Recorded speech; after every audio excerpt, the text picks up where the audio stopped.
सांगशील आज ज्या आर्थिक पत्रकार परिषदेच्या माध्यमातून आज युतीची गोष्ट ही होणार आहे, काय वाटतं, काय भावना आहेत?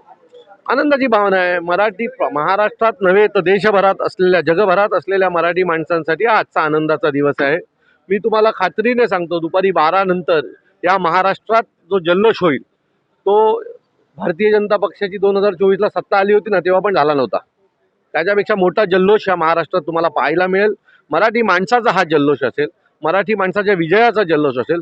आणि 20 वर्ष ज्यांनी स्वप्न पाहिली की बाळासाहेबांची दोन्ही मुलं ही एकत्र आली पाहिजेत आणि मराठी माणसाला न्याय मिळवून द्यायला पाहिजे होता, त्या प्रत्येक माणसाला आज आनंद वाटेल. पालिका निवडणुकीच्या पार्श्वभूमीवरती ही युती होते. जागा वाटपा संदर्भातला काय फॉर्म्युला असणार आहे का मनसेचा आणि शिवसेनेचा? आमचा फॉर्म्युला एकच, मराठी माणसाच्या चेहऱ्यावर आनंद आणणं, आणि त्याच फॉर्म्युल्याला घेऊन आम्ही पुढे जाणार, निवडणुका लढणार आणि जिंकणार. अन्य महानगरपालिकेमध्ये महापौर हा मनसे किंवा शिवसेनेचा बसणार असं तुम्ही वारंवार म्हणताय.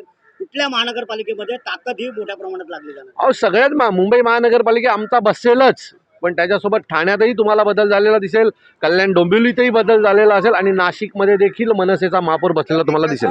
काल मध्यरात्री ठाण्यामध्ये मी तुम्हाला बैठक पार पडली महायुतीची जागा वाटपा. काय फरक पडेल तर रात्री सकाळी 4 वाजेपर्यंत जागावं लागलं. युती जाहीर झाल्या, युती जाहीर होणार याची फक्त पत्रकार परिषद आम्ही जाहीर केल्याच्या नंतर सकाळी 4 वाजेपर्यंत जागावं लागलं सगळ्यांना. याच्यापेक्षा काय बदल हवाय तुम्हाला लोकांना? अविनाश सर, हिंदी में जाना चाहेंगे? आपण जर बघितलं तर मनसेचे नेते अविनाश जाधव या ठिकाणी मोठ्या प्रमाणात